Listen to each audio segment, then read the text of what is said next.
गुमराह करने की पूर्ण कोशिश की है।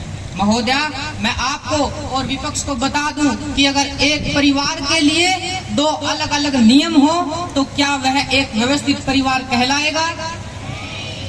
क्या उनका घर ठीक से चल पाएगा?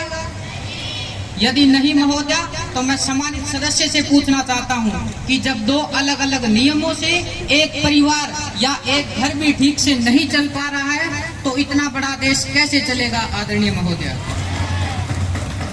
महोदया, जैसा कि मेरे सम्मानित सदस्य ने बताया कि हमारे संविधान निर्माता डॉक्टर भीमराव अंबेडकर जैसे व उनके अन्य साथी और हमारे कई समाज सुधारक भी चाहते थे कि हमारा देश किसी एक कानून से चले। इसीलिए हमें यह ध्यान रखना होगा कि हमारा संविधान सभी नागरिकों के लिए एक समान अधिकारों की गारंटी देता है और अब तो सुप्रीम कोर्ट भी इस नागरिक संहिता के पक्ष में है।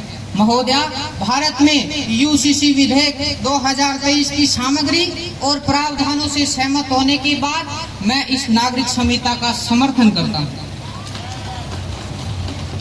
महोदया, यह विधेयक एकता के उत्थान के लिए एक शीर्ष कदम है।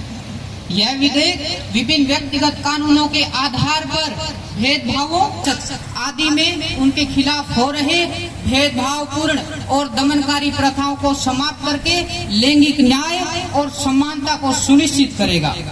यह बिल विविध समुदायों के बीच एकता एवं सद्भाव की भावना को पैदा करके में समेकित और सुसज्जित करके कानूनी ढांचे को सरल बनाएगा।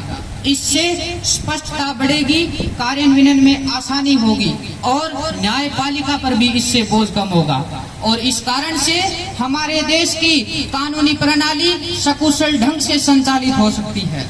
महोदया, हमें सफलता की उन वैश्विक कहानियों से प्रेरणा लेनी चाहिए कि फ्रांस जैसे दुनिया भर के कई बड़े देशों ने भी इस नागरिक संहिता का समर्थन किया एवं इसे अपने देशों में लागू किया। इसलिए मैं आपको बता दूं कि यूसीसी एक आधुनिक प्रगतिशील राष्ट्र का संकेत है, जिसका अर्थ है कि इससे विभिन्न राजनीतिक और धार्मिक राजनीति को रोका जा सकता है।